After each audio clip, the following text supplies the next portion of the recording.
Hi everybody, and welcome back to the third video in our 2021 Colorwork Knit Along installments.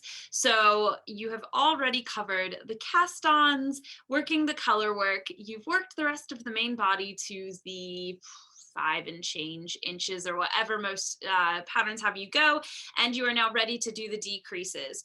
So most patterns have you set up your stitch markers every 16, every 8, every 5, stitches, but they like to have you mark it out. So see, I've got my stitch markers hanging around here. So we've got that. And I've been able to do a good number of decreases on my fleet hat, but it's going to get to the point where it's going to be just a bit too tight to feel comfortable. So I want to swap to either double pointed needles. These are 6-inch stainless steel double points in size 8, or I want to swap to something that's able to do magic loop. So these are 40-inch size 8 ChowGoo red lace circular needles. So I've got those two options there. Now I personally prefer just for hats, because you're working on such a short, small circumference in terms of like how many rows you have left to do.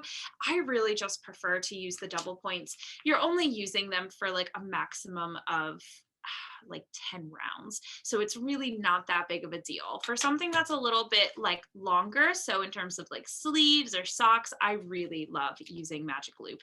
So long-term small circumference, the magic loop is my preferred method, but short-term, like the tops of a hat, thumb, double pointed is where we're going to be. So I just wanted to go over a few tips and tricks on how to effectively and efficiently transfer your knitting onto double points, or transfer your knitting onto a magic loop method to finish your hat. So because I'm gonna essentially end up working on my double points, I'm actually gonna show you how to do the magic loop first. So what we're gonna do is the magic loop is essentially made up of 50% of your stitches on one part of the needle. Sorry, let me move it. 50% of your stitches onto one part of the needle, 50% on the other. So to set that up, what I'm gonna do is I've knit this guy already, but I'm just gonna unknit him. I was just holding him. So for me, my black stitch marker is my beginning of round. What I'm gonna do is I'm actually going to move that, remove it. And I am on, just let me check here.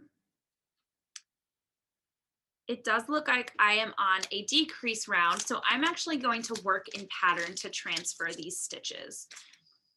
So I've got my, as it uncurls, my 40-inch, I don't know if you can see it in my speaker screen here, I've got my 40-inch size 8 needles, 40-inch size 8 needles, and all I'm gonna do here is I'm just going to start knitting off of my hat. So it's a little bit cumbersome, you gotta kind of like move him out of the way. And so all I'm gonna do is I'm gonna start working in my pattern. And what you wanna do is you wanna put 50% of your stitches onto your first needle or your first side of your needles. So for me, what that means is I've got 1, 2, and so this, after this one, I will move my stitches because I separated everything out into 6 different sections. So, okay. So now what I'm gonna do is I'm gonna remove this marker, pop him over there. And now all I'm gonna do is I'm gonna take this needle that I was working on and I'm going to pull it all the way through. And then I'm just going to, it's a little bit cumbersome, but what I want to do is I want to put the stitches I just worked onto this needle in the back, so it's the end of my long circular, move my yarn out of the way, and now I am knitting. I've got this big long extra bit of cable here, and now I'm going to be knitting with my empty other end of my circular, and I am just going to pick up in pattern where I left off.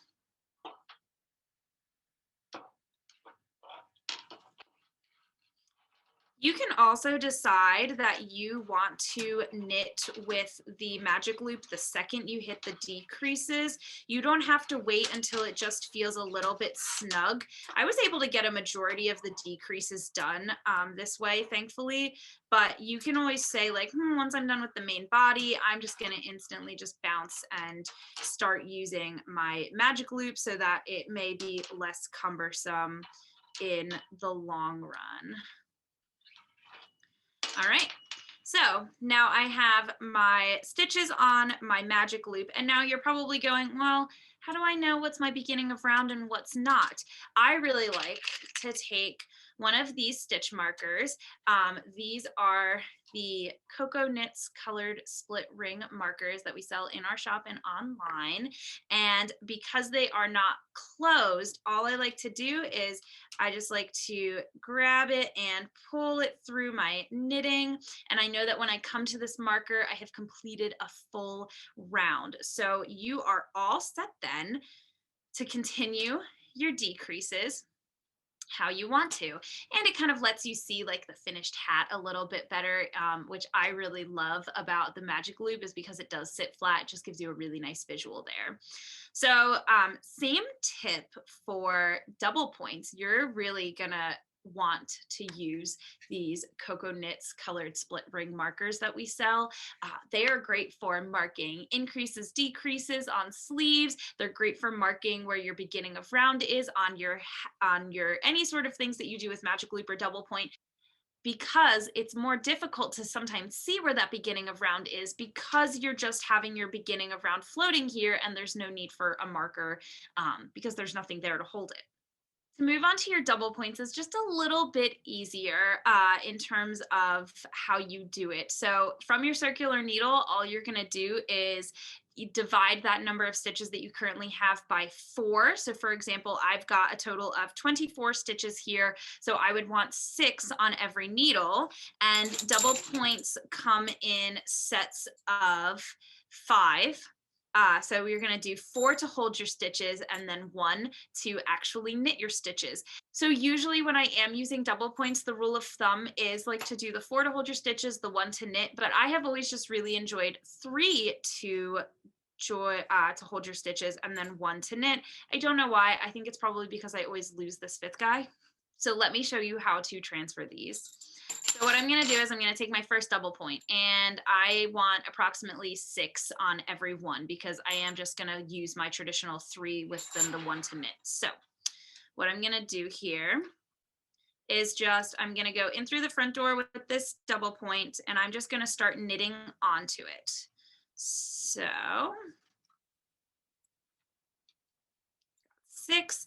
Okay, so I have my 6, and then all I'm going to do is I'm going to pick up my next double point, and I am just going to start knitting that same set of stitches.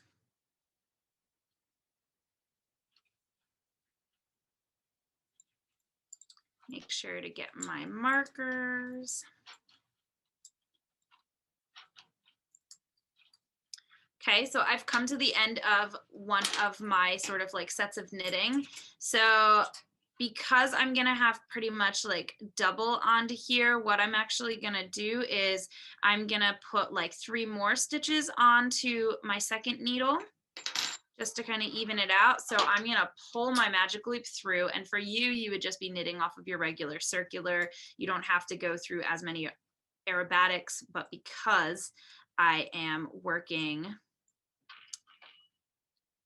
from one method to another, and because this was the end of my repeat, I'm just going to put that marker back on because I'm joining it with a new one, with a new set of repeats. So what I'm going to do is I'm just going to knit 2 more off of there.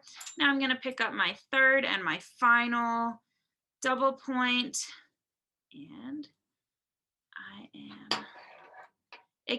double points can feel a little bit fiddly. It is also because I'm not just going directly off of my circular.